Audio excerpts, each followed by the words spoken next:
welcome to my shop. We're here in Hayfield, Minnesota on a nice sunny fall day. I guess you guys want to see what I do here, so I figured I'd show you what an old man down here does.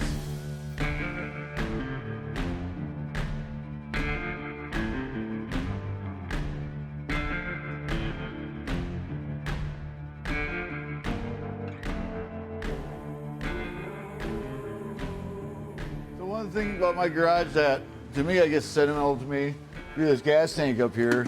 It's not the first Harley I ever bought. There's an 81 Ironhead, and I guess when I redid it, I changed tanks, but I always kept this because the dent in it. One day I was all mad at it, and the transmission was acting up, and you know, you got guys can be, we got a little mad and punched my tank, and the wife refused to let me pull the dent out. So it's been there since 2002. That dent's in there. That will be my coffin someday, so that's why I keep it around. The wife thinks I'm gross, but it's gonna be on her fireplace mantle someday. Beautiful wife back there, Jody, she's kicked me out of this garage, so I've been working on another shop out back there. So might as well, since you gotta keep Jody happy, you might as well go check out my new base of operations.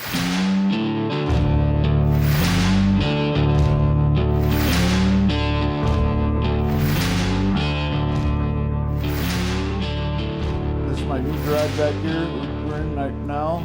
This is where I paint. What you see is nothing too high tech. Walls, the ceiling, some lights.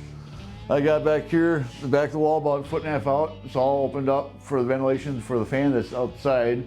So it'll pull all the fumes out. I'm doing a semi-downward cross draft, what they call it.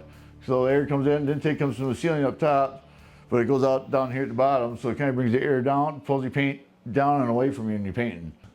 I'm sure there's ways of doing it better. That's the way I've done it. Well, what bikes mean to me and the lifestyle in general, I guess, when I was a little kid, I was a farm boy down in Fredericksburg, Iowa, and some of the local hoods, my dad called them, would go through town here and there, and I was seeing these cool-ass choppers. I'm like, Dad, I want one of these.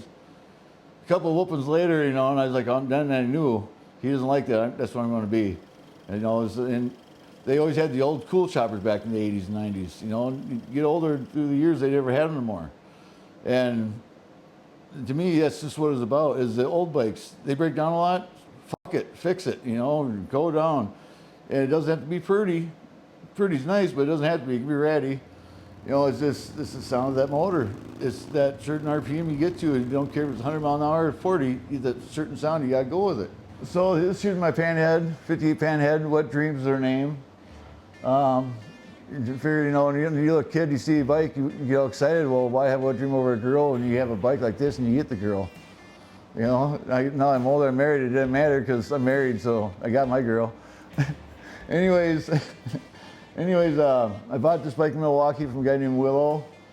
It was a 90 mile an hour trip to get there. He gave me a certain time I had to get there if I wanted the bike before he got parted out. And I mean, he's already pieces, but you know, he's going to sell it off part by part. And you can't do that. So anyways, we hauled that down to Milwaukee, got this, brought it back here, and I just didn't like the setup on it. So gas tank comes off, bought a tank, put it on there. Yep, nope, hated it. That came off. 5, 6 tanks later, I don't know how many hundreds of dollars and a mad wife, we ended up with this coffin tank, which we had raising the gas inlet for it. Petcock we lowered down. That was after my third paint job, trying to figure out why it was bubbling. So I mean, it's trial and error.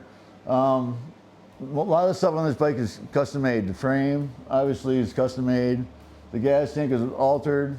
Sissy bar, my buddy and I made it. The torch and the welder. The back fender we made. Linkages for the shifter, which made all them.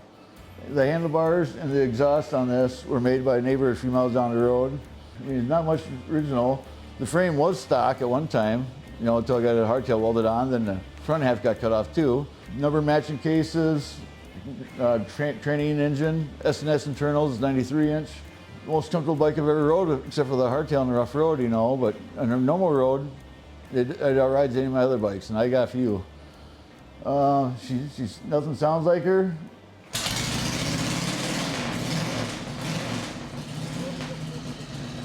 I painted it myself.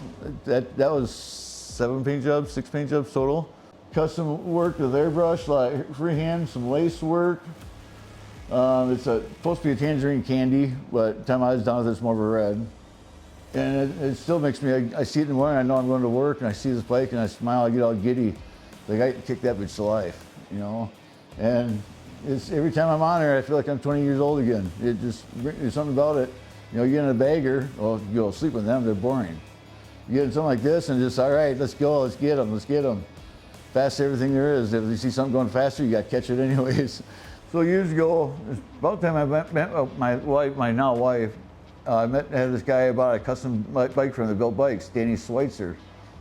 And we came across a deal where he would give me a bike for a sweetheart deal, but I had to come put it together. I didn't know atom about bikes at the time. You know, I could beat the hell out of them, break them.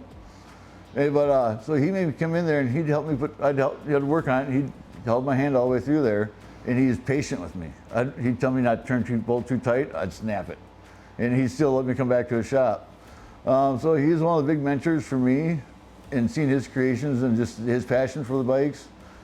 He's been a bigger inspiration on me for that. One of my idols in a way when it comes to bikes. You know, ain't no one famous, just back garage guy like this. You know, I've been doing it since before I was born.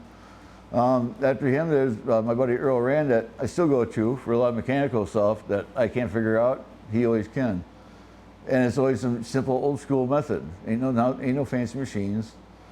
Then I got my wife that still likes me, even though I have an addiction to buying motorcycles. Keep building them, or keep whatever, and put them out there, and they cost, each one costs you money. You know, you gotta leave them alone. So she still likes me anyways.